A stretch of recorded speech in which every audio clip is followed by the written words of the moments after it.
Right, and we're back. Man, that last card was pretty damn boring. It If- wasn't too bad. It wasn't too bad. It was like I mean, it was kind of up and down. The last fight yeah. sucked. The reason why I was really disappointed is because like this card. I think a lot of people purchased the card, Hmm. and like a lot of casuals were asking me. Like a lot of my casual friends are texting me, hitting me up like, "Oh my God, Masvidal, this guy, this and that, and then like they tuned in, they bought the fight, they bought the pay per view, and then they got a bunch of toast stomping and we knew to expect that out of Usman, Yep. but man, Usman is not. You got to put that guy on like yeah, you can't put that guy on pay per view. I mean, all he is he's big for the weight class. He's a and he's wrestler a and and he's he's strong. a nullifier. He's a fucking So nullifier. he's not good at jujitsu. He's not good at striking. He's just a big wrestler who's Yeah, strong. That's it. yeah, and he's a controlling guy. Does not make good for good TV. I don't think he won any fans with that performance. But No. yeah, yeah. All right, so let's we're gonna break down two cards this card on this cast here. Because we got one card coming on Wednesday, Kattar versus Ige, great fight, and Hmm. then on Saturday we have Figueiredo versus Benavidez part two. That card actually has a lot of good fights that's listed on there. This particular card on Wednesday, I don't know who half the roster is. Hmm. So we may have to just blaze through this just because I don't see a point of me giving any type of advice if I don't know anybody here. Exactly. Yeah. So yeah, I mean, like I can count on like my toes how many people are making their debuts, or maybe I just haven't heard of them or something like that. So you know, we're fresh off of that 251, and unless you had already pre-capped this weeks prior, like it'll be really tough to try and catch tape on some of these guys, right? Yeah, Like, I mean, some of these fights I already did okay, research on about a week ago, and then some of them are just like, I think half of them I feel okay with, and half of the fights I do not feel okay with. okay, fair enough, yeah, and it's gonna be hard to tell what them making their debut, like who they, what they're gonna come in like, so Yeah, but yeah, maybe that's just on my part, like I'm sure somebody out there had done all the tape watching and they're well prepared, and I can't say that I am, so maybe take my opinion with a bit of a grain of salt. I might be a little bit fight fighter capping this a little bit. hmm All right, so let's get ahead and get to it. Let's just I say we just go through the little bit of the highlights um on this card with Cater versus Ige. So let's start off the top here. Cater and Ige, man, what an amazing fight. This is like two prospects who don't have much of a name, but to hardcore fans, we know that these guys are very game and they're on the come up. And I like both these guys. I think both of their stars are really rising, and for them to meet each other up in the main event here in Abu Dhabi, it's or Yas Island, whatever you want to call it. Like this is a good 5 round fight, and I'm kind of intrigued to see how this plays out. I will mention one thing though, like Cater is negative 310 and the comeback on Dan Ige is plus 255. I hmm think these odds are really wide. I don't understand what the deal is.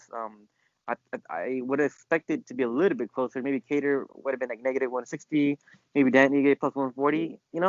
And I mean Cater is a really good boxer, and he's going to have a lot of length and height on him, and I definitely think he should be the favorite here, but not by this much. yeah. What do you think? Uh, so wasn't the line even like better earlier, like plus 270 or I think it got to 275? let's see here. It got to a point of no, that's the highest I've seen it. Yeah, there it is. Yeah, just 255 where it's sitting at right now is pretty high. And then what was it earlier? Because it shows like a red check right there, or Okay, maybe it was triangle. 260 or something. I don't know. I can't tell. It's not really showing. Oh, 270. Jesus Christ. Yeah, yeah, plus 270. Yeah, like I'm Um, gonna put some money on that because I definitely don't think it should be like that way. yeah. That's too wide. Yeah. So in my opinion, do you want me to just give a quick thoughts on Yeah, it, go for or it. Go okay? for it. Go for it. All right.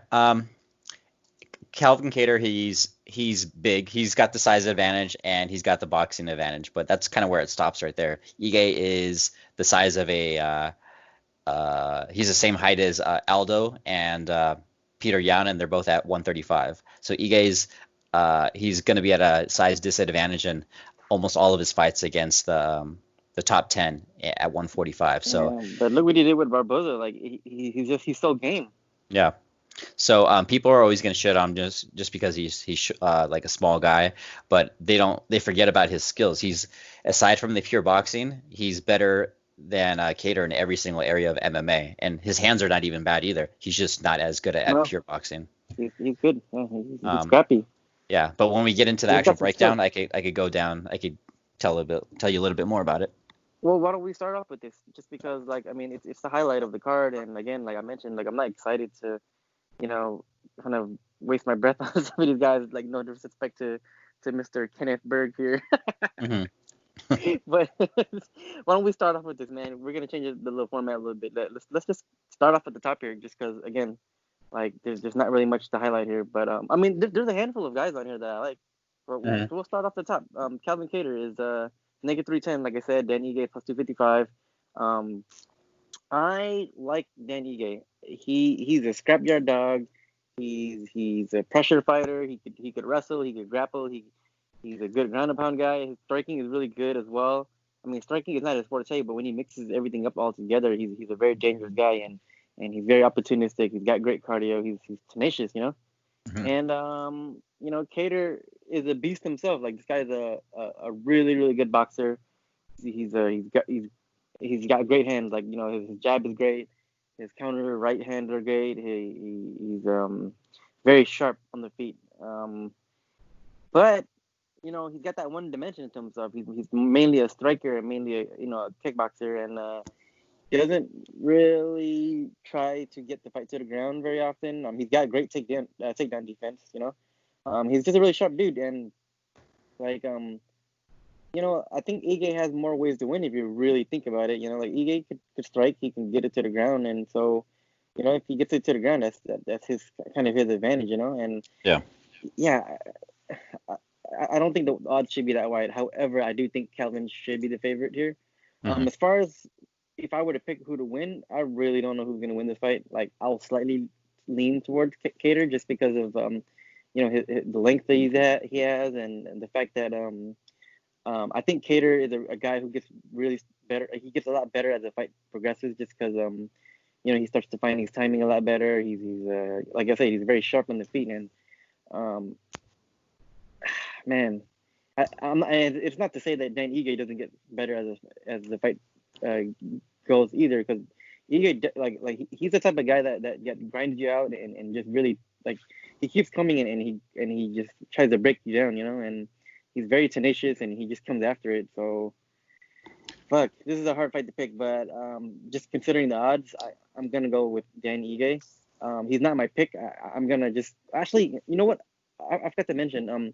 I think both these guys are actually really, really well rounded and just very evenly matched Hmm. to a point where I actually think the fight's going to be competitive. And my actual pick and my actual bet for the card is actually going to be the over 4.5, Hmm. or yeah, my pick is going to be over 4.5 at plus 140. That's going to be my where my money's going to be at. And then I'm also going to throw some money on Dan Ige by decision, Yeah. which is a no-brainer for me because if anybody knows, I love decision lines, and you give me 600 for that, I take it and I say thank you. So that's gonna be my pick. But yeah, and just real quick too, on a technical basis, like man, like Dan Ige, he's gonna make it dirty. He's gonna get boxed up. He's gonna get hit, but he's gonna keep coming. Yeah. We know this already. He's gonna keep coming, and he's gonna make it dirty, and Cater's gonna make it look real pretty, and something's got to give. Yeah. And and just last thing I want to say is like Cater's been fighting a lot of strikers. Like here, he's been fighting Jeremy Stevens. Actually, no, Zabit took him down a couple of times as well. Hmm. Well, actually, no, he hasn't fought that many strikers, but he hasn't.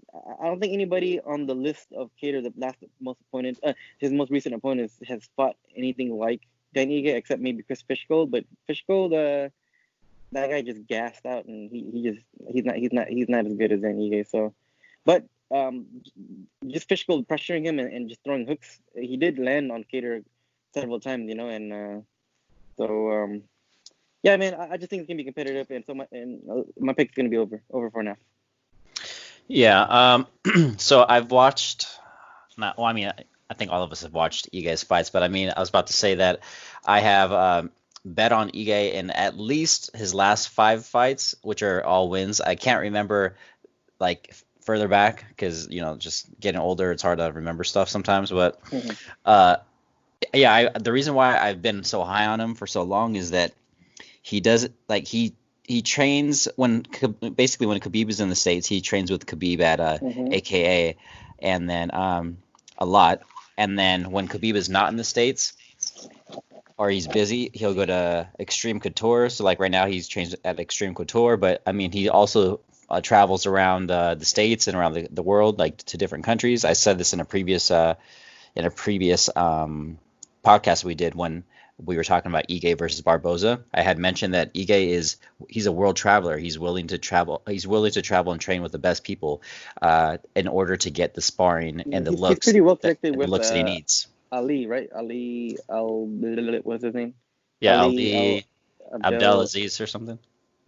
Abdel Aslees. Yeah, yeah. Yeah. He's pretty well connected with him, so I'm sure he's able to reach out to people to train with. You know. Yeah.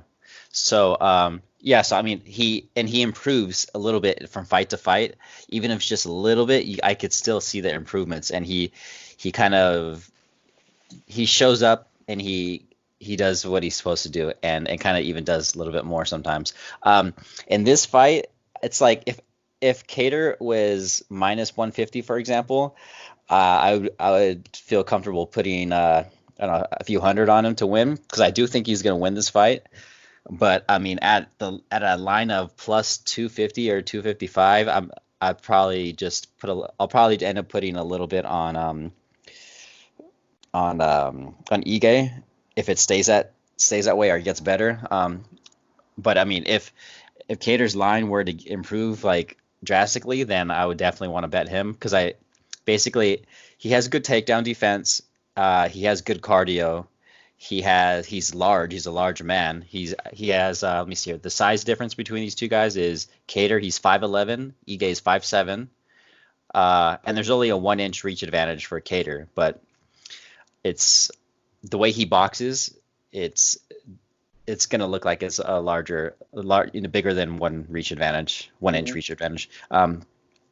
So it's basically Ige. He needs to use a lot of clinching and a lot of, I wouldn't say wear himself out with the wrestling, but do a lot of clinching against the cage and do some dirty boxing. And he doesn't want to stay on the outside for too long because the way he boxes, he's shorter and he usually like does a hook or a overhand or he kind of like jumps in there to close the distance. He's not he's Yeah. not he's not doing technical boxing or Yeah. technical striking on the outside. When he swings, this guy swings. When he Yeah. swings, he swings. So we know he has some power, but that's because the way he swings, he puts everything into his shots. Right. Um, and I wouldn't even be surprised if it gets to like round 4 and 5 if we see Cater with the cardio advantage, just because he's more clean with the striking and he has better movement versus someone who's trying to take his head off with most of his punches, and he's going to be trying to rush in and close the distance more because he's the smaller dude. So Ige has, aside from pure boxing, Ige is better everywhere in MMA. But I just think that the size and the strength and the boxing and the cardio um, and the fact that Cater, statistically speaking, if you actually look at all of his fights in the UFC versus all of Ige's fights in the UFC, Cater lands more significant strikes in his fights than Ige does. Um, it says significant strikes landed per minute are 5.29 for Cater and then 4.12 for Ige. But I double checked just to make sure that because sometimes, like I say all the time, sometimes if you get a quick knockout, it's going to skew the stats. But I went back and I looked, and Cater does in fact land more than Ige in their fights, and the majority of their fights. So I don't know. I think this is probably where the winning streak ends for Ige, but I do want him to win, and I am rooting for him. But I just think that it's a bad matchup for Ige, and Yeah. but I'm But definitely I like both definitely sides. not betting Cater at what is he minus 300? You said? Yeah, minus 310. Yeah. Yeah, I Currently don't sitting. Even yeah, I'm not gonna like I won't touch anyone who's over minus 200. Their money line at least. Right. So yeah, I mean, yeah, I'm a fan of both guys. It's gonna be a fun fight for a fan, from a fan perspective. Mhm. Um, You said you like but the yeah, over? Okay, because I'm I do kind of like the over. I'm leaning kind of towards the under. Uh, let me see here. The over right now it says it's plus 145. Um, the under is minus 185. Shit, it sucks. But I kind of if I had to choose one or the other, like line aside, Well, like even fight even starts if it on was four, even money, even that. uh, That's negative 120. Fight starts on four. That's even that. Like, you telling me these guys can't go 3 hard rounds with each other? Like, come on now. They're both really tough son of a bitches. starts round four. I would rather do that one because you have what a full 10 minutes, right? Let's see here. Because they just have to Yeah, get you just have to get through the first 3 rounds. So yeah, I would yeah, do yeah, that. yeah, That's a good yeah, play. exactly. That's Um, yeah, yeah, I would suggest that instead of the over 4.5. Because like just how what I was just talking about how Ige leaps in to close the distance. If he's fighting some guy who's way better like pure boxer than him, and he's going to pick up the reads as the fight goes along, he's gonna time what's his face Ige. He's gonna time him. He's gonna yeah. catch him with something. So I'm not really too worried about Ige getting the finish as much as Kattar getting the knockout. Yeah, I I can mean, see that. yeah. So yeah. So give me Cater for the win, but I'm not going to bet him unless I could somehow think of a better line. Even his knockout line sucks. It's plus 105. I'm not touching that either.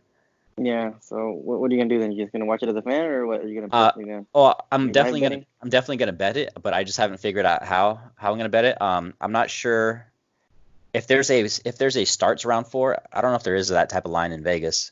But we'll see. I do like the line you mentioned though. Starts round Hmm. four, minus 20, minus 120 gives them 10 minutes to work with. Yeah, sounds Yeah. good. All right. Well, that's that. But yeah, excitement level for that one, pretty good for you. Yeah, it's about like nine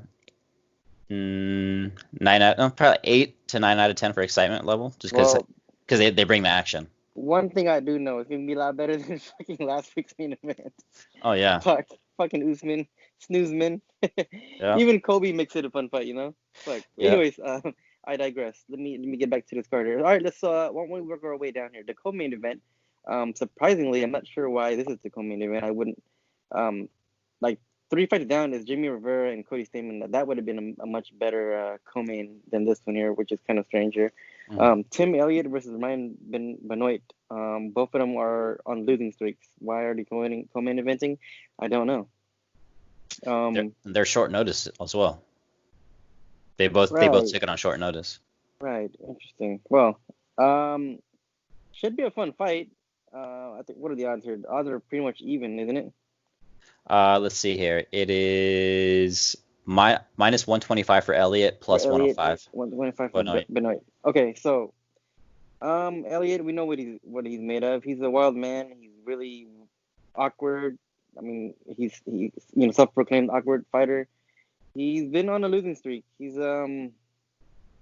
I don't know, man. He's starting to kind of fade a little bit. I think he's starting to get up there in age and like mileage mhm. because he's super durable guy, but lately he's just been getting cracked and getting finished. Like so I don't know what's up with Tim Elliott. I think he's kind of like trending downwards, Mhm. and his like all the skills that kind of brought him here, like his throws a lot of feints. He's really quick. He's super duper strong. Really kind of big guy for his division, Mhm. and just really tough son of a bitch. But his body looks like he's starting to kind of shut down on him. And if like I kind of view him as like the 125 version of Clay Guida sort of. Mhm. Except he's probably got better submissions. But yeah, I don't know what's up with this dude. Really hard to tell where he's at in his career. And but Benoit, Brian Benoit, he's not that good of a fighter himself. He's kind of just a really big puncher, Mhm. and he got taken down by an Asian dude, a Chinese guy named Haley Alatang from China. He was getting out wrestled by him, if I recall correctly. Do you remember that fight at all? No, not really. I've seen it. I Yeah, just don't remember it. yeah, I don't remember. It must have been really uneventful, but um, I can't really pick a winner here. I don't know. It's Um, really tough to tell. in this fight, I'm not even worried about who's gonna win. I already know what I'm gonna bet. It's gonna be the under. So I'm gonna be betting under. Not sorry, not the under. The fight does not go to decision. So I'm There you betting go, smart at guy. it. It opened at Plus plus one one. twenty. It opened at plus 150, but I didn't see it until today when I got home today from Vegas. It's plus 120 right now, and the reason why I'm choosing that line is because both of these guys have cardio issues. They're known as Benoit is known for slowing down Yeah, around the 1.5 to the second, the end of the second round, and they're then definitely gonna come after it. Elliot, he's going to come hard in this pause. He's going to attack Benoit. He's going to attack Benoit pretty fast in this fight, just like he did in his last fight. Because he's like, "Fuck it, it's my last fight on the contract. I took it on short Mm-hmm. notice. This is a quick turnaround for me, Three and fight losing streak. I'm gonna go out there and do what I do. And if it works, it works. If it doesn't, it doesn't. So he's gonna either get he's either gonna dominate with his takedown style and get a finish at some point, or he's going to gas out just like he did in his last fight, and then Benoit's going to land. Benoit's hands, they're not one punch power, KO power like he doesn't have that one punch KO power like Figueiredo does, but he does have power in his hands, as we've seen in the that fight against Sergio Pettis. So yeah, both these guys have ways to finish it, and they both have cardio issues, and the under is plus money. So give me that. Yeah, and just a random thought too. I see Ryan Benoit training with Gary Tunin, Mm-hmm. which I don't know if I mean take that for what it's worth, but I didn't know he was a. I mean, must be working on the jiu-jitsu or something. So He's coming off a what long if? layoff too, right? Benoit? Was it 2 years? Yeah, yeah, I Let me think see so. here. Let me Like check here. 2019 or something. December 2019. What are we in there? Oh, it's not even that long. I was thinking, okay, his last fight before that was a long layoff. Shit, I totally don't remember the Alatang Haley or whatever fight. Yeah, Um, but anyway, so before that he came off a long layoff. That's right. yeah. Anyway, but he gassed in that fight. I think that's what happened later Yeah, in that I'm fight. not too mad about that under. I mean, not the under, but fight doesn't go to decision. I think under 2.5s are sucker bets, to be honest. Hmm. Like if you're gonna take an under 2.5, just take the fight doesn't go to decision. Like why cut yourself off that 2 minutes and 30 seconds for two guys in the last round? They might want to go swing for the fences for the kill. Like anyway, you took to under 2.5. That I would advise you against that and take the fight doesn't go to decision instead. Like I don't see the point of taking the under 2.5. Because a Yeah, lot of times what ends up happening is the guy finishes like 1 or 2 seconds right after the 2.5, and then now you're kicking yourself in the foot. So just yeah. just work to the wise I just put a bet on it right now for sure. on the Okay, fight doesn't go to the distance. I won't be playing this fight, but good luck to you. All Yep. right, the real. I mean, this one should be the real Coleman event. It's Jimmy Rivera versus Cody Stamann. Um, Rivera is actually the favorite here, which I think should be even odds, and Stamann is plus 115. Hmm. Um, I It's think another short notice fight, isn't it? They both. yeah, it seems like it. Yeah. Yeah. I guess they're both playing in short notice, so it's really tough to tell. Cody Stamann just fought. He fought Kelleher on the 6th of June, which is about 20 days ago or something. So his body must be feeling fine, and I'm sure he's still fighting with those emotions, with his brother passing away or like something like that. Hmm.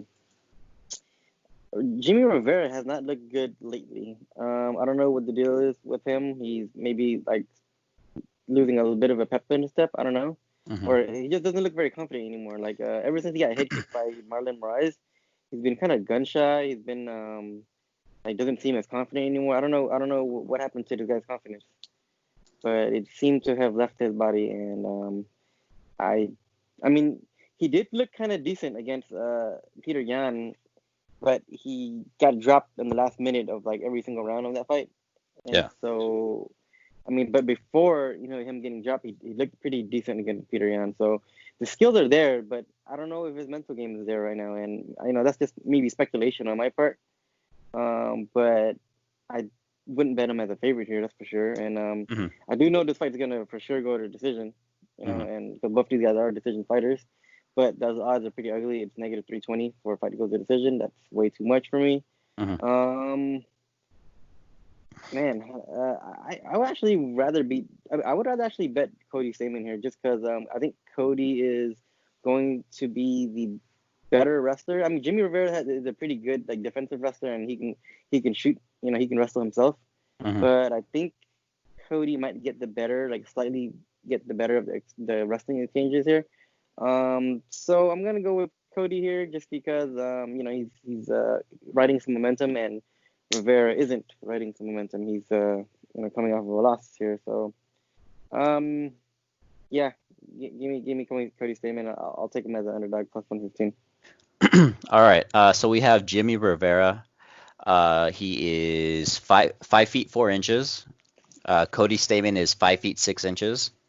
Rivera has a 68 reach advantage versus 64-inch for Stamann. So basically, Rivera is 2 inches shorter, but he has a 4-inch reach advantage. That's how I should have said it. Okay. Um, they both land at a pretty high pace, or high rate rather. 4.10 for Rivera and 4.50 for Stamann. And strikes absorbed per minute. They both eat a lot of shots, but Rivera more so lately. Rivera is 3.88 significant strikes absorbed per minute, and Stamen is 3.17. Um,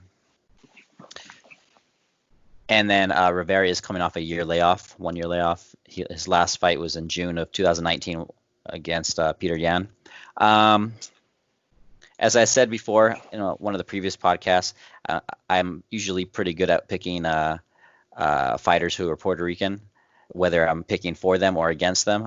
Jimmy Rivera is of Puerto Rican descent, and I am going to be betting against him in this fight. I already have a bet on Stamen. I already put a bet on Stamen when I got home today at a plus 120. So the reason why I'm choosing Stamen to win this fight is because he is, while he does have the shorter reach, he's the bigger guy. He has good offensive and defensive wrestling, and he has good foot movement. He'll have the boxing advantage here. Rivera is the better technical striker with his hands and kicks. He puts it together more with the strikes, but he is hittable, and I think he's going to kind of get frustrated eating a bunch of jabs and straight punches from Stamen. I don't think wrestling is going to be a big. There's not going to be too many takedowns, if any takedowns in this fight, in my opinion. Um, I would say like maybe one for either guy, and that at the most. But there's not going to be any lay and pray type of shit um, going on in this fight. Um, let's go back to the Marlon Moraes fight. All right. That was just a clean kick, which he kind of blocked, but it kind of like skidded off his head, right? Yeah, On the very top. it just seems like he has PTSD from that or something. And then he fought and beat John Dotson by decision later on. That was a unanimous decision. I think John Dotson's low key a trash fighter.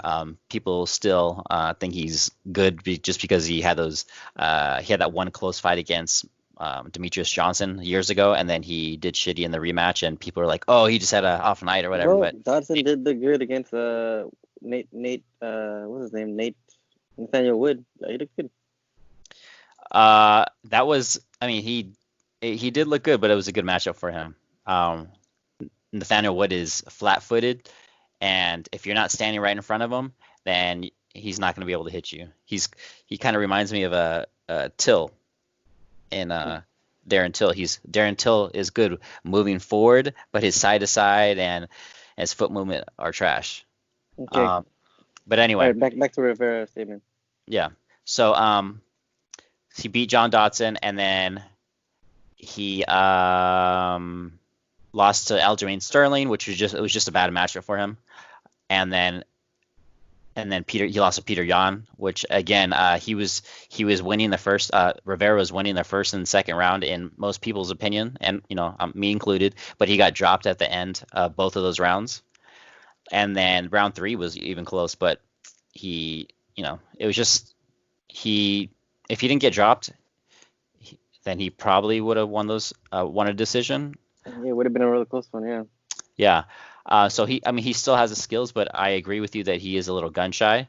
Um, it's like he wasn't able to do shit against Sterling, and then at Yan, that's where we saw he was gun shy because the hype, and then maybe he thought he was just kind of worried about the power, and so yeah, I don't think either guy's going to finish each other in this Stamen versus Rivera fight. What's the decision line for either guy?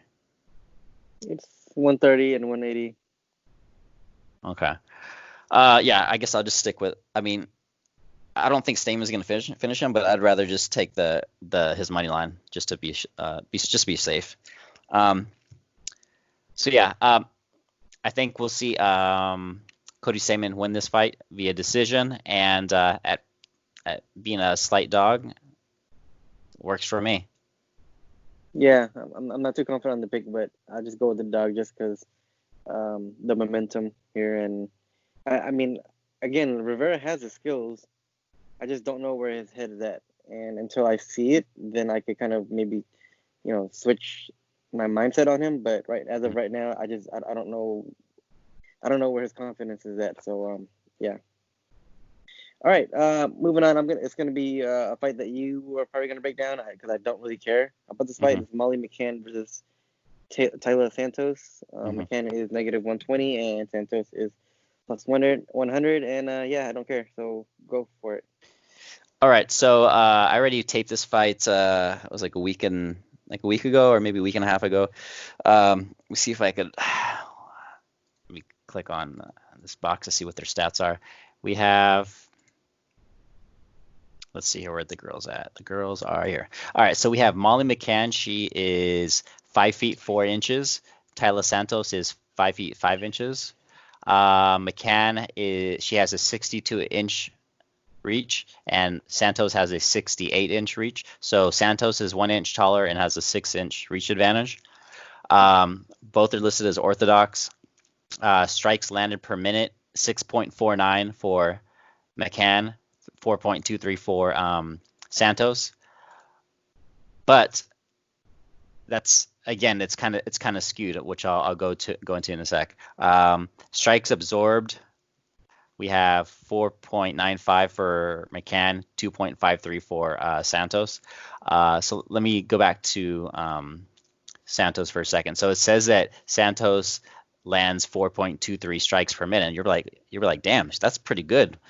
But then if you actually look at her UFC stats, she only had one fight in the UFC, and that fight went to a split decision against Mara Romero Barella, who beat Tyler Santos. And how many strikes were landed in that fight? It was Tyler Santos landed 36 strikes. So that 4.23 is a skewed stat. If we were able to see her fight 10 times in the UFC, her stats would be in the low, like 2.12 or something like that. It would be like really low. And Molly McCann, she has 4 fights in the UFC. The first fight, so she's currently on a 3-fight winning streak. The one loss she had was in her during her debut against Jillian Robertson, who is low key kind of good, not great, but she's good. She gets people down and pretty much subs them right away. So the fight against Jillian Robertson, that ended really quick in that it ended in the second round, but there wasn't really much going on prior to the sub, for either lady. So now we get to the next 3 fights. So Molly McCann had a layup against that zombie girl, Priscilla Cachoeira. So Molly McCann landed 107 significant strikes and 2 takedowns and 2 passes on her. And in that fight, or before that fight, people were kind of like worried, like, well, is Priscilla somehow gonna take Molly McCann down just because how shitty McCann looked during her previous fight against Robertson? But that's when people are still shitting on Robertson. So Priscilla is just a pure brawler. She eats punches from like it doesn't matter who she's fighting. She'll eat punches all day. So Molly McCann, she showed her superior boxing and the ability to. She was also working on her takedowns in that fight. Prior to that fight, rather. That's why she decided to use her wrestling, and then she won a decision there, and then she beat Ariane Lipski in the next fight, which I was able to cash pretty big on. So in that fight, Lipski was overrated, as you know, she's the beautiful girl, she's a Brazilian, and Molly McCann is a can. She even has the word can in her name. So people are like, oh yeah, let's choose a hot girl against the busted looking chick who's from Liverpool. And if you're from Liverpool and you're a busted looking chick, you probably know how to fight. So, because there's no good looking women coming out of Liverpool. So anyway, yeah. So Molly McCann just pretty much trashed her. She landed 108 significant strikes on her, and she took her down twice and got 2 passes. Just pretty much, it's a mirror match, not mirror match. It was a mirror result of what she did in her previous fight. And next, McCann fought against Diana Belbita, who's going to be on, it's either this card or the next card. So she beat Diana Belbita. She landed 113 significant strikes on her. I don't know who that is, but okay. Yeah. I'm not going to pretend like I know who she is, but I know that she's either on this card or the one Belbita, isn't that like a macaroni and cheese or something like that? Yeah. Belbita, close enough. Yeah. So anyway, Molly McCann, she landed 113 significant strikes on her. She got 5 takedowns and 5 passes. So we know, well, I know at least, I'm not sure if we know, but I know that Molly McCann has been working on her wrestling for a while now, which a lot of people apparently did not know because no one mentions it in the breakdowns or whatever. So she's been working on her wrestling, and she has, in this fight against Tayla Santos, while she is going to have the reach disadvantage, she's going to have the pure boxing advantage. She's going to have the foot movement, like forward and backwards and left to right. She's going to have that advantage over her opponent here, and she's going to be throwing more strikes. She's going to be going for takedowns. I think there's like one person or maybe two random people in the Sherlock forums who are like, oh, what about that plus 1300 submission for Tayla Santos? That looks really good against Molly McCann as well. It's like that line is so high for a reason. Tayla Santos, she's not good at jiu-jitsu. Molly McCann, while she did get subbed by Jillian Robertson, she's not going to get taken down here. And even if she did get taken down, she's not going to get subbed by Santos. It's just, I think this line right now, let's see what it is right now, because I put $300 on Molly McCann at minus 110. And when I bet that line, I was thinking after this fight is over, people are going to look back and say, dang, Molly McCann, that was a steal at minus 110. Tayla Santos, if you look at her record, I think she's 15-1 or something like that, and she has a bunch of fights on her record, but all her fights are against cans. Like none of them are good. And she's fighting another one. She's fighting a girl with the can in her name, but who's actually her best opponent by far. Can. She's fighting the boss can. So if you quickly look at Tayla Santos's record, she fought a lot in 2015. She fought what? 1, 2, 3, 4, 5, 6, 7, 8, 9. She fought 9 times in 2015, and they're all against Brazilian scrubs.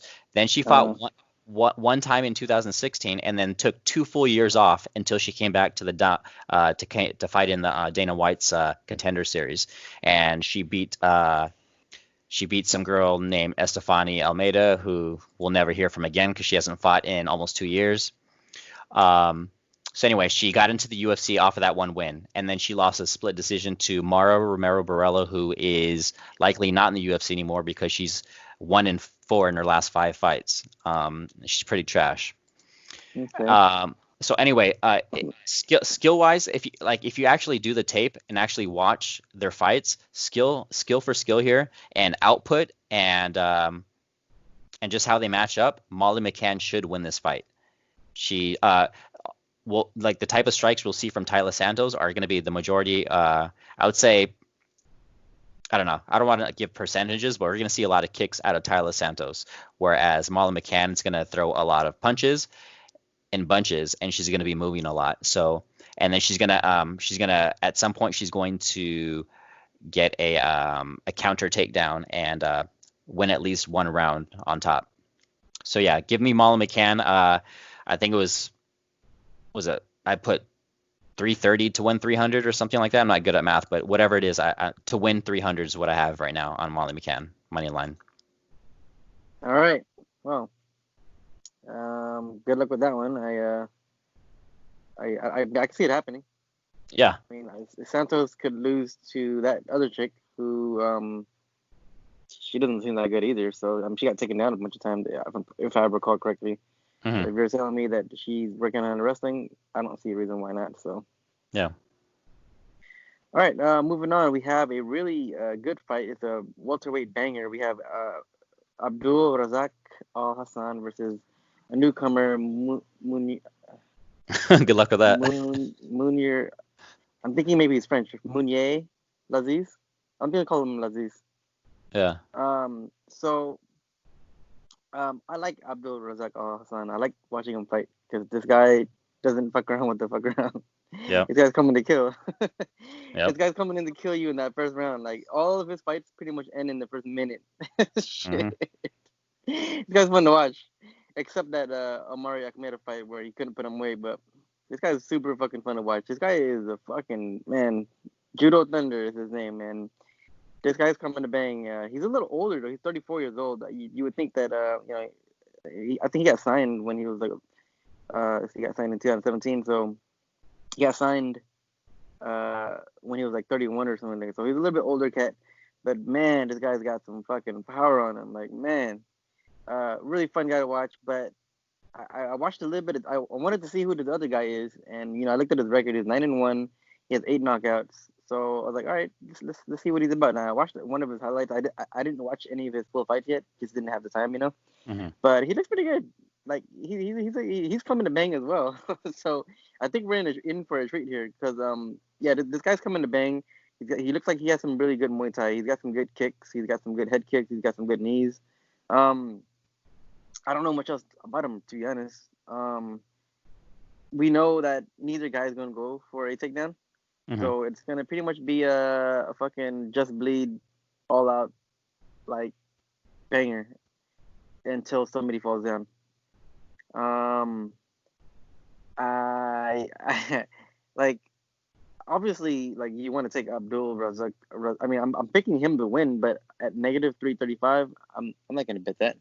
Yeah. And this guy doesn't. This guy looks good. The Laziz guy, he looks like a good fighter. So I'm not willing to bet on him though. But I'm going to pick Razak Al Hassan, but I'm not willing to bet on him. So especially at this price, -335, get out of here with that, Mm-hmm. But yeah, this guy looks pretty good. I'm excited to watch this as a fan. So but there's not really much else I could really say about it. So just know that they're gonna come out and bang it, and we're gonna get our money's worth with this one. Yeah. I actually have not watched any tape on the new guy. Where is he from originally? He's born in Tunisia.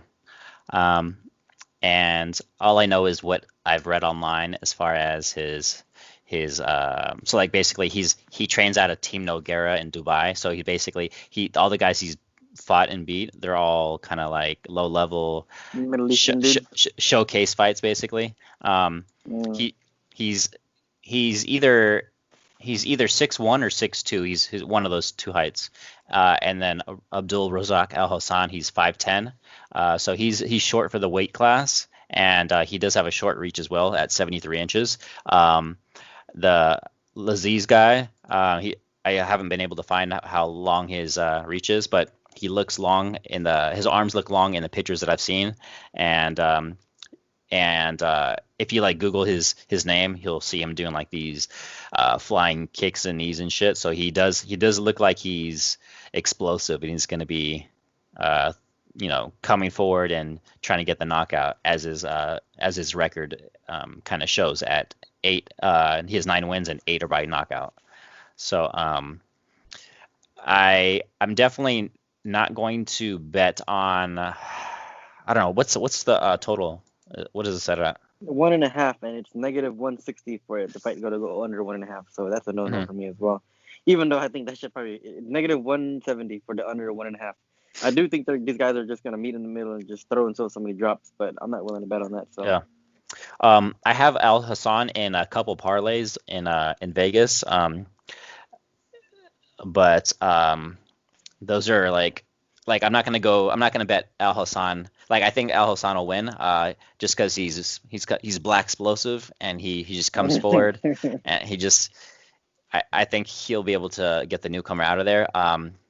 But I mean, I wouldn't be surprised if Al Hassan gets knocked out, just because they're he's both been out a gonna while try too, to huh? he's gonna be trying to knock they're gonna try to knock each other out, and if you know I mean, I wouldn't be surprised if the new guy could get Right. I mean, if you're gonna get a win. if you're gonna go out there and fight the way he fights, like sometimes it's just anybody's fight, like yeah, it's not a fight that you're like oh yeah, he's gonna just pick him apart and beat him systematically or anything like that. Like no, that's not how Abdul Razak fights. He's coming Yeah, to kill, and some people who fight that way, who come for the kill, like you leave yourself open as well. So yeah, but who knows, there's not really much to go by. Nobody really knows who Laziz is. So with a mystery fight like that, it's hard to really kind of go by betting on a guy that's negative, for 335. So I just can't put myself to it. But I do expect it to be fireworks though. So that's for sure.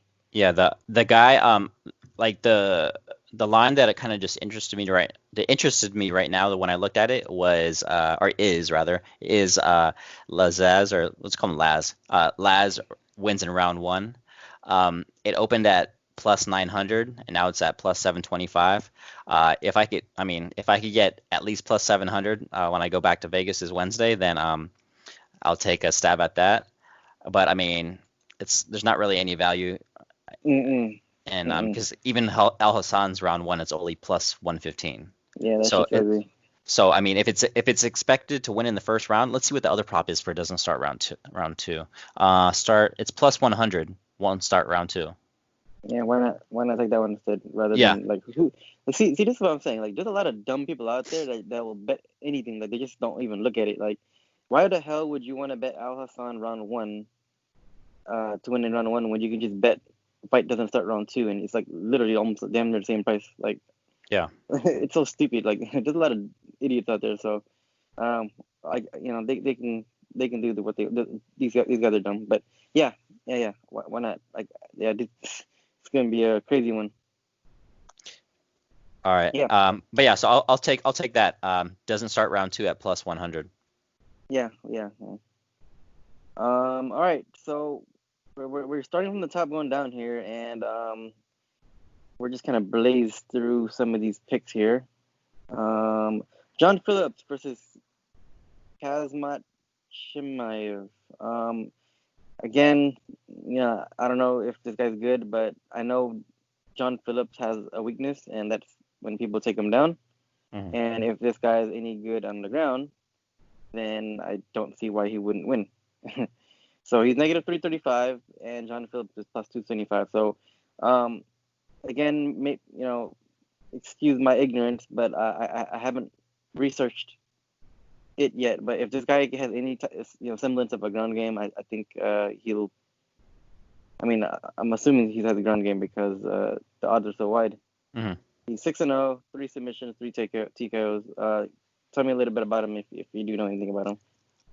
Actually, I do not know anything about Chimaev yet, just because I just got home today, and I actually have his last 1, 2, 3, 4, 5. I have his last 5 fights um, On cue. on queue in my YouTube list. So Mm. after we get done here with this podcast, then I'll watch them, and then I'll have something else to say. Okay, But as so of right just kind now, of blaze through it then. I have nothing else to say about this fight at the This moment. guy's only been pro for since 2018. 6-0 pro since 2018. He's fighting at All Stars Training Center in Sweden. I thought he was Russian for a second, but he's from Sweden. And he's got a ton of early finishes. And John Phillips, either knocks you out or John Phillips. Hey, this guy's fucking this guy's got some heavy hands too, you know. Yeah. If this guy can't tap him out and get him to the ground and finish their fight, then I think John Phillips can knock him out too. So what's the under on this, sir? Um, That one is going to be 1.5, right? At plus 100. at Oh, no, sorry. negative No, that's 145. my bad. I was looking at Aaron Phillips. Uh,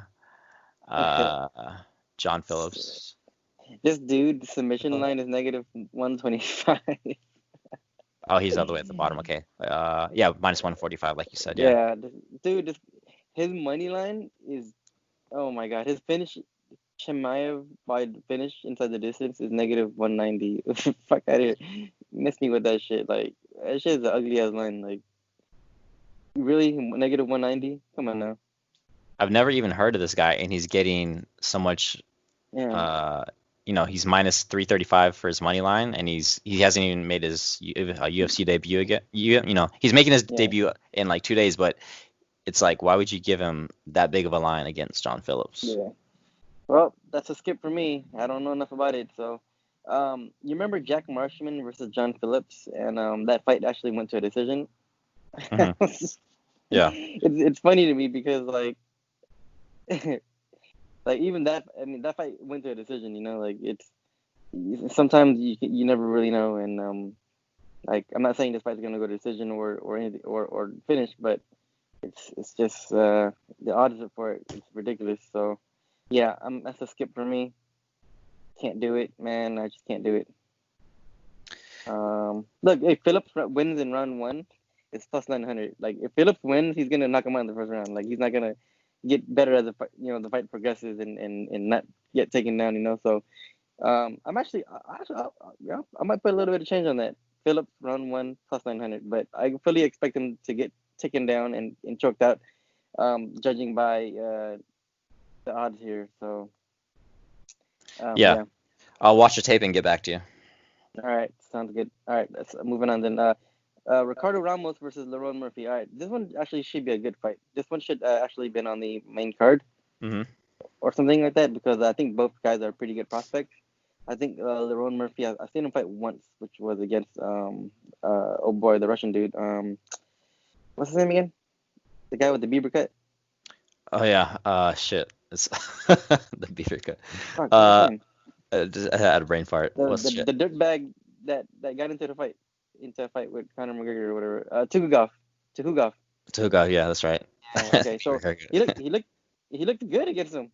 Yeah, Yeah. and Tuhugov is a good opponent, but he looked good against him. So, this Murphy dude looks like a pretty good striker. He looks very athletic. Looks very confident as well. And his grappling doesn't look too bad either. Hmm. So hard to tell for me.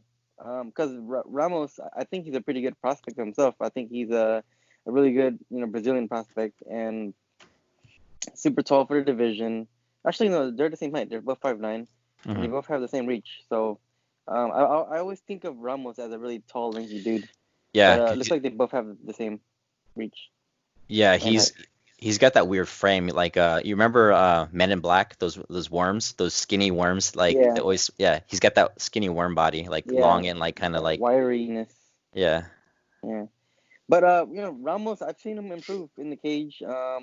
His striking looks good. He's got a great overhand right, like even for being a tall guy for himself, like he's got a great counter to that.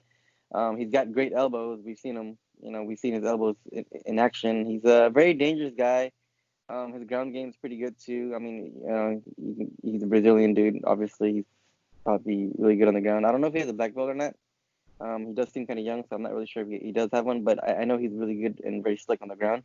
Hmm. Um, and yeah, I mean, he's Ramos is a really good fighter all around, skill set. And Lerone Murphy seems like a very athletic and very um, yeah, he seems like a very athletic and very solid fighter himself. So hard for me to choose, man. I think this fight's going to be competitive, and I don't know which way it's going to go, just because I think it's going to be competitive. Hmm. Um, Yeah, I don't have a pick here. It's I mean Ramos is negative 155 and Murphy is plus 135. Um, yeah, just I mean Murphy looked good against what's his face to Hugoff, so that kind of puts him in the category of like, okay, maybe he's got some skills here to hang with a higher level opponent. So no pick for me. I don't know. I mean, if you're looking at the odds, I mean, if it does become like a competitive fight, I could see Murphy winning a decision too, like plus 305. That's pretty good. Hmm. Ramos by decision is plus 155. So odds wise, like, might want to play Murphy, for the odds. Um, but I don't have a pick here just because, yeah, I do think it's gonna be a competitive fight and it's gonna be really, really tough to judge it. Yeah. Ramos does have more UFC experience though, so maybe that might give him the edge here. I do think Ramos should be a favorite just because of that reason.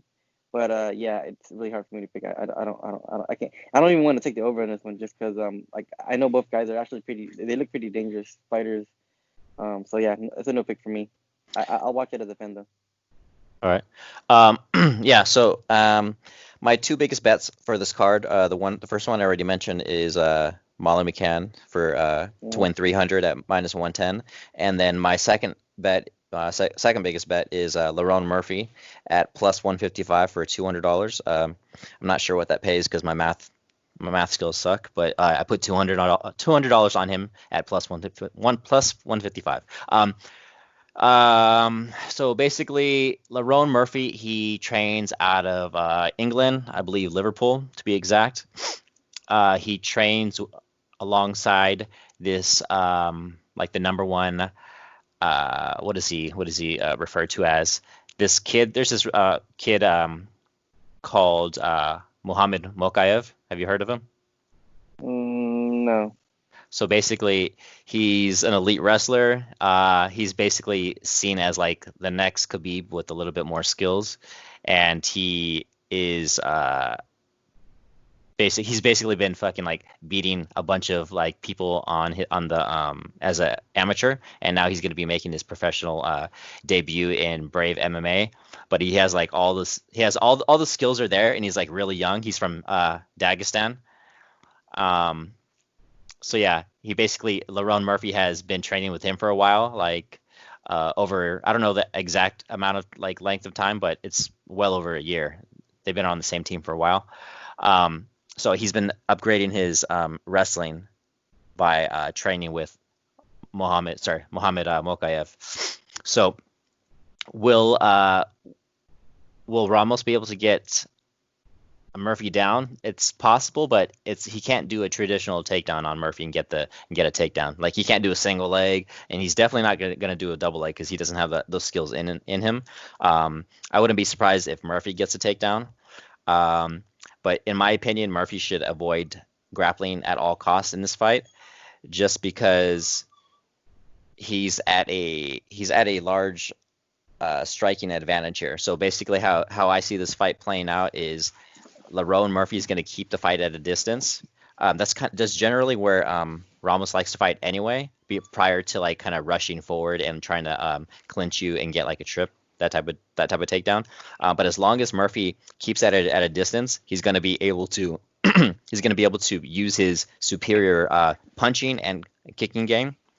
If you look at Ramos's last fights against Journey Newsom, as well as Saeed Nurmagomedov and Kyung Ho Kong.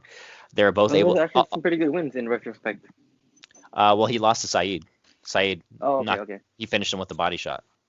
Well, he's a good fighter too, though. So Um, so let me get back here. And Kyung Ho Kong should have won that decision, by the way.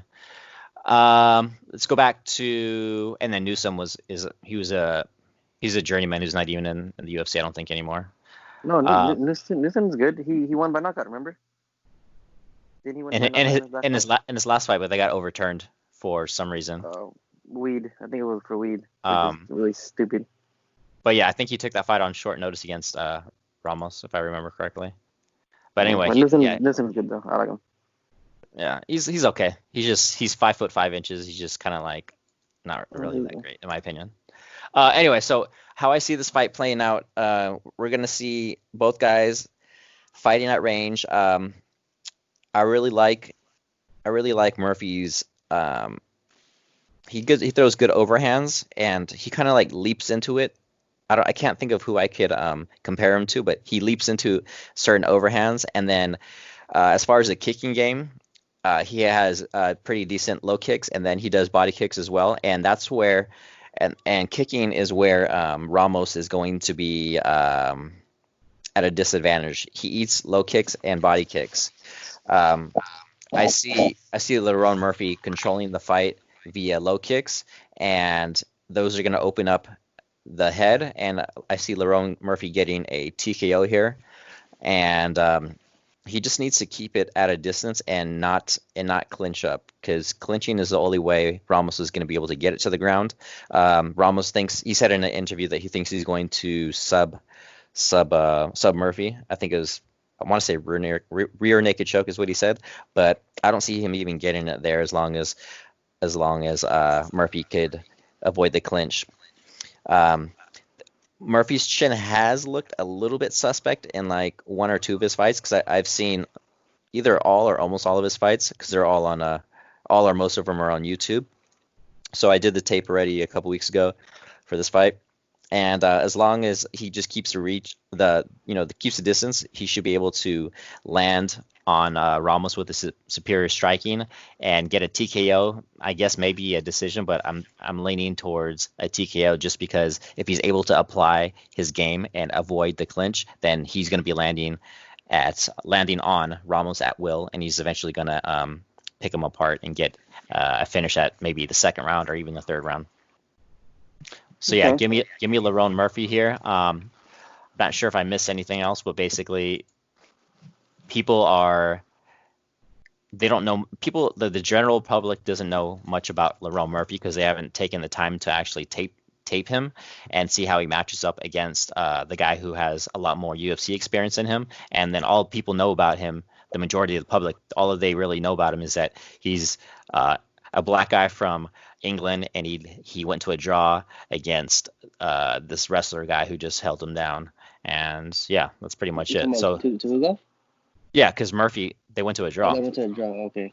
Yeah. Okay. So Okay. basically, that's what the majority of the public knows about him, and they're just thinking that the Brazilian guy with a lot more UFC experience is the rightful favorite, which is not the case in my opinion, because I actually did the tape watch for this. Okay. Yeah. I'm expecting a fun competitive fight. So, Hmm. but I just don't have a winner coming out of this one here. So Hmm. unfortunately. Yeah. Okay. So the next fight is a light heavyweight bout. Both of them are making their debuts, and I don't know how to say either guy's names. Modestas Bukaki. Bukauskas, Bukauskas, Modestas Bukauskas versus Andreas Michelada. Yeah. All right. I don't know. I don't know. I didn't do my homework here, so I'm sure people are like listening, like, man, you suck, bro. What the fuck you doing a podcast for? You don't even watch fights. Like, I normally um do watch fights and do my due diligence, but I'm just in a position where like yeah, I just haven't been able to do that. So but if you know anything about it, fill me in. So one guy is a huge favorite. Mod, uh, Andreas Michelada is 190, and Modestas Bukaka is negative 230. So if you know anything about it, let me know. What do you think? um well, I mean, the reason why you don't really know much about this fight is because Modestas was supposed to be fighting someone else. He was supposed to be fighting Vinicius Moreira, which was supposed to be a free win for him. Mm-hmm. But Vinicius Moreira got COVID, so he had to, pull out of the fight on July 3rd. And on the very next day, on July 4th, what's it called? Modestas was paired up against Andreas, whatever his last name is, Michelada. So basically, unless you actually have no life, you probably haven't had time to watch tape on this new guy who's a late replacement. Mm. Um, Yeah. So basically, if you look at the lines, Modestus is expected to knock this dude out like under 1.5. hmm He was supposed to knock the other guy out. Both of them have a lot of finishes, Hmm so yeah. Yeah. Modestus And is they've both actually a been pretty finished decent. in all of their losses as well. He's a pretty decent prospect. But I haven't seen any tape yet on the new guy, so I can't really say how they match up. But it's supposed to end fast. Okay. So I guess another fun fight between two light heavyweight like unknowns. Then Hmm yeah, both of their pictures on the UFC website hasn't been unlocked yet either. So all right. I mean, it's not really much. Not really much I could say. hmm Um, let's do this then. Jared Gordon versus Chris Goldfish.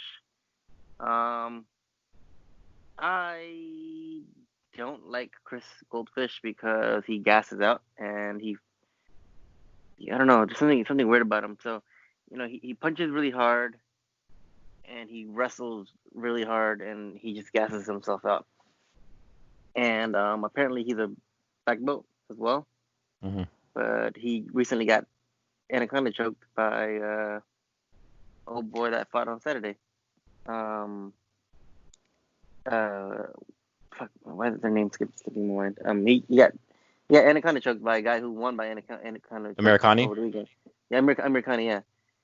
Um, and Fish Gold, I feel like he fishes for the submissions too hard, and ends up gassing himself out or like losing positions because like he's always gunning for that guillotine. Like whenever he gets guys to the ground, he'll bum rush you, throw some hard heavy hooks, and then find his opportunity to get the fight to the ground. And if you try to scramble back up, he'll try to like snatch your neck and just gun for it, and really just gung ho. And if he doesn't get the finish, then what does he have? He just fucking gasses out and gets beat up. And that's not a guy you want to do. That's not a thing you want to do against a guy named Jared Gordon who has a really good gas tank. And he's a guy who's gonna keep chipping away and keep pushing and burn you out. Hmm The only issue with Jared Gordon is that he himself has been TKO'd a lot himself just because his defense. He eats a lot of punches and he's got what four losses by knockout. I guess his last knockout, there's no shame in it, to Charles Oliveira. hmm Um, but yeah, he's just been TKO'd a bunch of times, and I don't know, maybe he's starting to get racking up the damage in his damage meter kind of getting up there. Yeah. But Fisher Gold isn't even a striker anyway, so he's a guy that's gonna try to take you down and wear on you. And I think Jared Gordon is going to have a very competitive first round with Fisher Gold, but once Fisher Gold starts to gas out, I think Jared Gordon is gonna pour it on him and just outstrike him, rough him up, get some good ground and pound in, and just that's how I see the fight going. But I can't get myself to bet on Jared Gordon just because of how much damage he's been taking over the last couple of fights. Like I know I think he fucked his leg up. I think Joaquin Silva had him in a really bad knee bar and then fucked his leg up. hmm And then and that fight was really good too because he was giving it to Silva as well and dishing him out some damage and ended up getting knocked out pretty damn brutally. Like they look like some CTE damage going on with there too. Yeah. And then against Oliveira, like damn, he got put out cold against Oliveira. But there's no shame in that. Oliveira would have knocked out Chris Goldfish as well. So, um, yeah, I'm gonna go ahead and pick Jared Gordon because he has a better gas tank, and I feel like he's gonna chip away and really find that top positions and just kind of like hurt Chris, and beat him up. So, yeah, give me Gordon, but I'm not confident in it just because I think both guys are, um, you know, they both take in damage. So, and I don't see Fish Gold getting the submission on Gordon. I think Gordon's a black belt too, I believe. So yeah. Um, damn. In like 3 weeks, it's gonna be Charles Oliveira's 10-year anniversary in the UFC. Jesus Christ. He's Wow, only man, he's o- he got he's signed only pretty young. he's only 30 years old. That's crazy. Yeah, he Um, got signed really young. yeah. Let's see here. Let's go back up to, let's see, 7 fight win streak for Oliveira. Anyway, so how I see this fight going, we have Chris Fishgold, who is, I don't know, I think he got his black belt out of like a fucking Cracker Jack box or whatever. Um, Mm. he, You gotta add a fish and chips Happy Meal. yeah. So I mean, he might look good against local British guys over there and wherever he's fighting across the pond, but as far as subbing them or whatever. But when he actually fights guys who are, He's also con- from Liverpool, like your girl. yeah, yeah, uh, as long like when he fights people who are competent, like basically anyone in the UFC, doesn't matter if they're high or low level UFC fighters. His jiu-jitsu is not going to look good because uh, it's not really that good. He has one win in the UFC. It's against Daniel what's it? Tamer, Daniel the bad Tamer. Tamer, Yeah, the he's bum not even Tamer. he's not even good. Basically, how I see this fight playing out is we we will see a very high paced first round. Chris Fishgold has, at most, he has a round and a half in him before he gasses, and then while Jared Gordon does have the cardio advantage, he doesn't have he's also doesn't have great cardio. Uh, I think he has like two rounds in him to where he could go a full pace, but then uh, he You're lost talking he about lost Jared Gordon? yeah. Uh, He has pretty good guessing. Like he fights with such a high pace, so yeah, I can't imagine him having a good guessing. yeah, he fights with a high pace, but it could. I think that's what got him in trouble against Joaquin Silva Well, I in think what in got him that in trouble in was the that third fucking round. knee bar. That knee bar fucked him up. All right. Yeah, So he he is a little. You mentioned CT earlier. CTE. yeah, He he's is a taking little a little punch drunk ton right of now. damage lately. You could just like when you Yeah. listen to him talk and just kind of like his face, he definitely does look like he has something going on there. Mm. Um, but aside from that, I do favor Gordon here, but my play is going to be it's actually going to be on Chris Goldfish? Fishgold by knockout, and Really? yeah, I'm going to be taking him at. I'm going to wait until I get back to Vegas on Wednesday. Right now, it's currently plus 625 on 5 dimes. We'll see what it is over on. I mean, on Wednesday, we'll see what it is on Wednesday. But yeah, the only play I'm going to have for this fight is Chris Fishgold by knockout. He's not going to be. He's not going to have what it takes to win a decision here. Even if he were to somehow, like, if he wins the first round, he's basically gonna win inside the distance. He's not gonna like out wrestle and just like lay and pray Jared Gordon. So however like whenever he wins, it's gonna be inside the distance. I think it's gonna be. I'm willing to bet on Fishgold here to win by knockout. He said in his interview recently that he and Jared Gordon are like essentially mirror matches, except Mm. for he has more power in his hands and he's going to knock out Jared Gordon, which I also believe.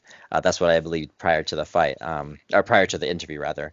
Um, Jared Gordon, he's there to be hit, and if he can't take too many hard shots anymore before he gets wobbled, but he's there to be hit. Um, he should win this fight.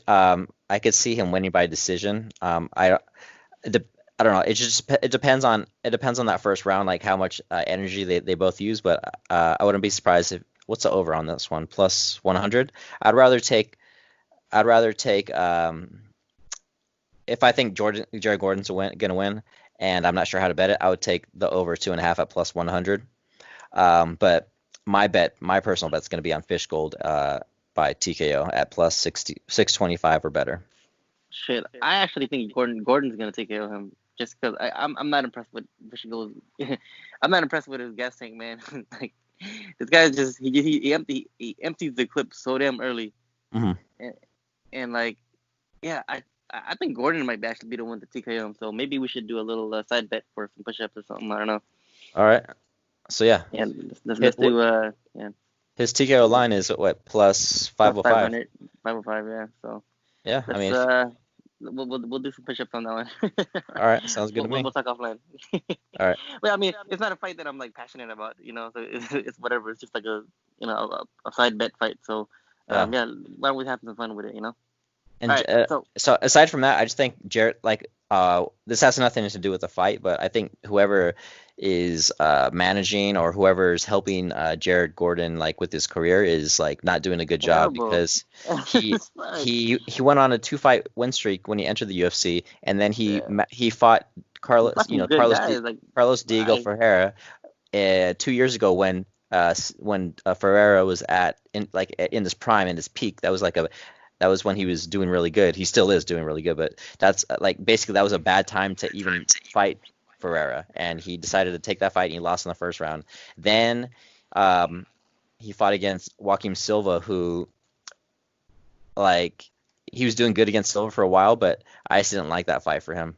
Um, and then he beat Dan Moret, who's trash. Hmm. But then he took the worst fight he could have took, Charles Oliveira. That was like what, Hmm. 7 or 8 months ago, and Oliveira's on a 7 fight win streak. It's like Hmm. it's like even if he wasn't on a win streak, he's way better than Jared Gordon in every era of MMA. It's like what the fuck. But anyway, so yeah, let's go to the next fight. Um, women's flyweight bout: Diana Velveeta Cheese Hmm. and Liana Joe Jojua. Jua, yeah. Skip. I know I want some Velveeta. both of Now, these. now I kind of want some Velveeta. Let's see here. Let me go back to their stats here. Please make this one quick. What the fuck is this? What the fuck is this? This is So a smoke break fight if I've ever seen one. I actually already bet this fight. But Oh, did you? Wow. yeah, I blindly bet it. So basically, I have no recollection of either of their previous UFC's fight or UFC fights rather. So both Belbita and Jojua have fought in the UFC before, and I don't remember watching their fight at all, even though I did watch it. Um, if I did some Instagram research earlier on Jojua, just because she's attractive. Sarah Uh, Moras. yeah, they're both trash, but Jojua is actually decent looking. So is Belbita. I'm looking at her profile right now. She looks like she got some knockers in her. Yeah. But anyway, so the bet that I took for this fight is let me see, which line did I get?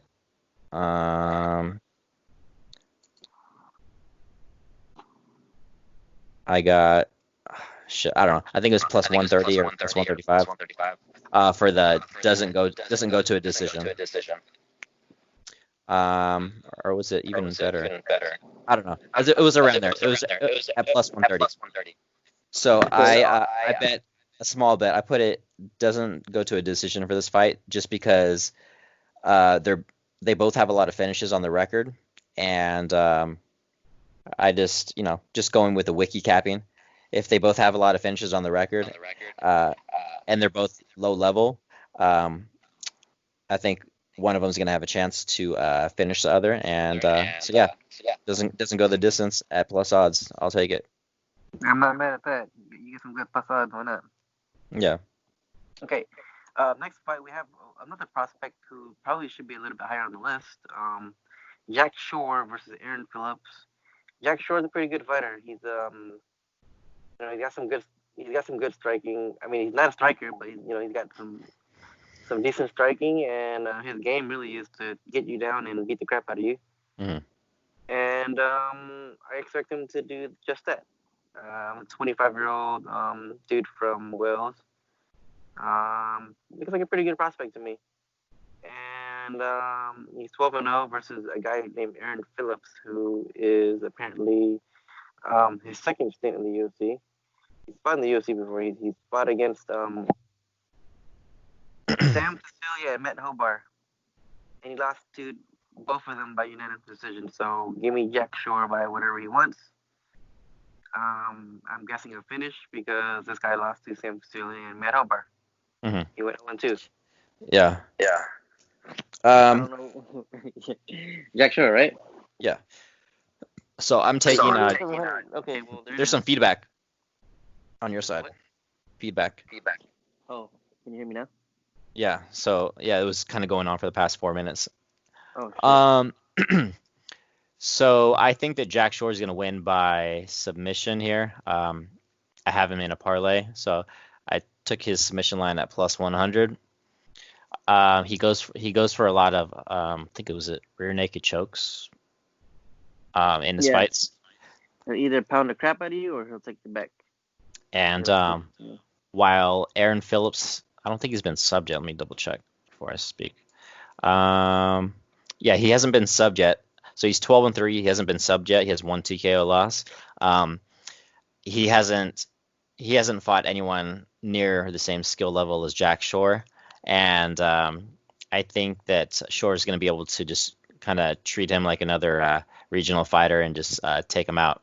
I think this is the third replacement. Was it the third or the fourth replacement fight for Jack Shore?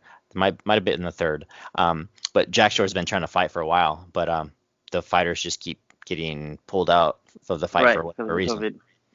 Yeah. So yeah, Jack Shore, he's part of the Welsh takeover here in Abu Dhabi. It's him and John Phillips, and a few days later, it's Brett Johns.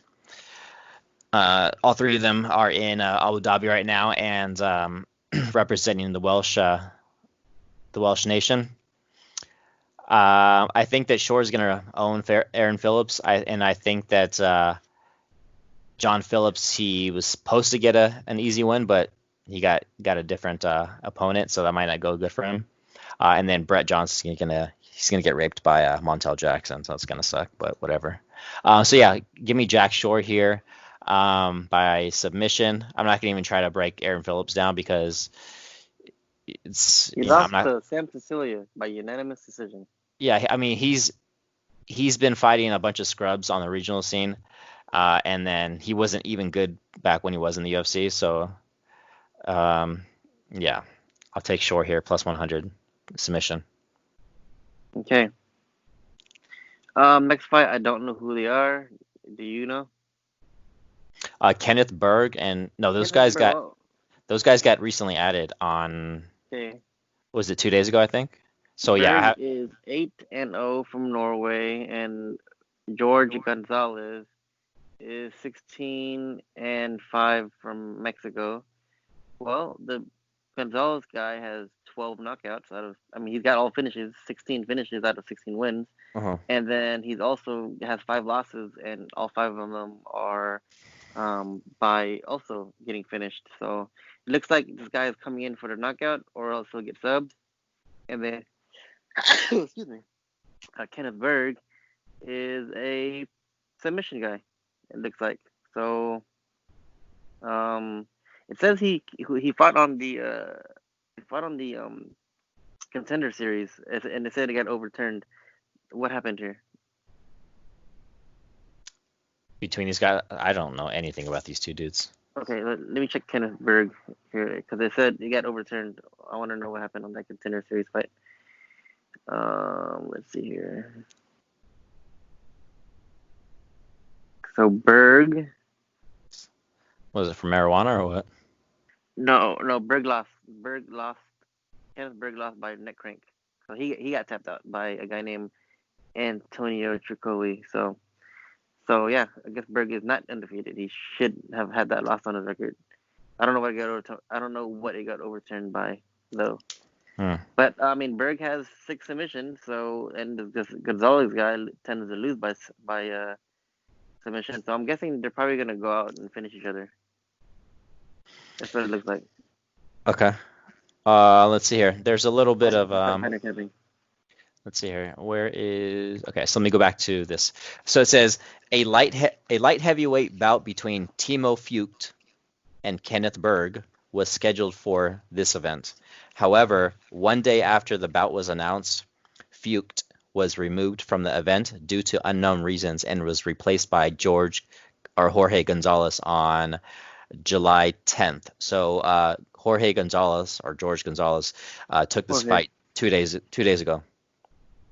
Wow, 2 Uh, days. yeah, 2 days ago. This Uh, is gonna go under. What's so he had, under? Man? and then it says it was later announced that Fucht was removed from the fight due to past neo-Nazi ties, What the fuck? including a January 2006 attack in the city of Leipzig, for which he was arrested. What city is that? Either USA or a different country? What? No, Leipzig is in Germany. Oh, okay. That's what I figured. Okay. Well, damn. Yeah, cut that guy. Yeah, All right. Well, this fight looks like it's gonna end in the first round because I'm looking at their record, and a lot of them are getting finished or finishing in the first round. So, there's no way this dude was even because like if he took it 2 days ago and then the fight's in 3 days from now, he would have had to wait. like fly instantly to like basically he has to do the quarantine shit, right? And then Yeah. he's not gonna basically he's gonna be he'll No training. fly to he has basically it'll be all quarantine for him. He's not gonna be able to do anything. Like Hmm. he's gonna go into quarantine and then fly and then he'll get to Abu Dhabi and go into quarantine, and then after he's done with quarantine, he'll go straight into the weigh-in and then fight the next day. Well, Because that's not very. Yeah. So that it sounds like gonna be a first round finish for both guys or either guy or whatnot. yeah, Oh wait, which guy did you say didn't have a training camp? Jorge Gonzalez. Gonzalez. Yeah. Okay, So then Kenneth Berg then by submission. so it says he's from Mexico and he's 6 feet even, and he's a knockout artist. So wrote a Gonzalez dude. Okay. He So beat yeah, Luke Barnett. So I guess, well, I mean, he does have that one decent win on his record over Luke Barnett in 1 year ago. Luke Barnett okay, is he's not elite, but he's tall and long, and he's good at striking from the outside, mostly with boxing. So he beat okay. Barnett in the So this first guy's round. either gonna win by knockout in the first round or he will lose Yeah. by submission. All right, that's that. That is the card for this Wednesday. We will do another card this Saturday with Figueiredo and Benavidez, as we aforementioned, which should have a whole lot more better fighters to cap. And I see a lot of prospects on here, and I see a lot of some talent on here too. So I'm looking forward to that card. This card, I'll probably be tuning in for the main event, and maybe like I'll throw some change out on some of these guys for action. But and I can't say I'm too excited about it. But you know what? I'm not gonna say that because there are a handful of guys I like. Cody Stamen and Rivera, I like that fight. Hmm. Um, Al Hassan, I like that fight just because I know those two guys are gonna bang it out. Um, and I like Ricardo Ramos and Lerone Murphy. That's a good fight. Hmm. I do like Jack Body Shore. kick TKO for Lerone Murphy. I'm calling it now. Body kick TKO. All right. Why don't we do another push-up for that one too? We'll talk offline for that one.